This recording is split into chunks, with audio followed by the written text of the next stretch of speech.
আজ আমরা এখানে সমবেত হয়েছি আমাদের প্রিয় নেত্রী, দেশনেত্রী বেগম খালেদা জিয়ার আত্মার মাগফিরাত কামনায়, তার রুহের মাগফিরাত কামনা করার জন্য আজ আমরা এদের মধ্যে এসেছি। আল্লাহ যেন তাকে জান্নাতুল ফেরদৌস দান করেন। আসলে আমরা যা হারিয়েছি তা অনেক বেশি কিছুই। দেশনেত্রী বেগম খালেদা জিয়া সারা জীবন তিনি আপসহীন থেকে গেছেন।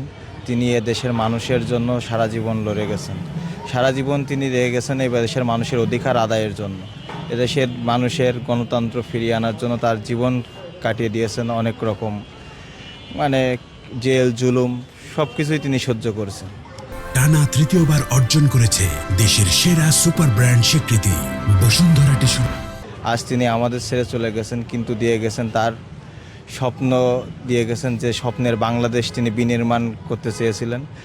আমরা চাই সেই স্বপ্নের বাংলাদেশ বিনির্মাণ করার স্বার্থে আমাদের ভারপ্রাপ্ত চেয়ারম্যান জনাব তারেক রহমানের সাথে কাঁধে কাঁধ মিলিয়ে তার সেই স্বপ্ন পূরণ করার জন্য সর্বোচ্চ চেষ্টা করা।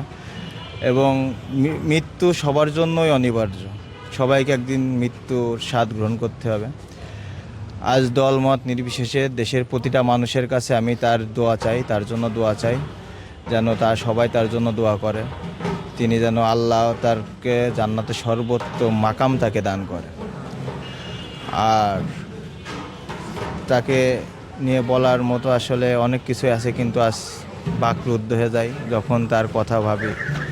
তিনি আমাদের জন্য আমাদের অভিভাবক, দলের অভিভাবক, বাংলাদেশের অভিভাবক। আজ বাংলাদেশ অভিভাবক হারিয়েছে, আমরা অভিভাবক হারিয়েছি, যে যাওয়া অপূরণীয়। এবং এই সংকটময় মুহূর্তে শুধু দেশের জনগণের কাছে, সবার কাছে একটাই চাওয়া, সবাই যেন তার প্রতি দোয়া রাখেন এবং আল্লাহ যেন তাকে জান্নাত নসিব করেন।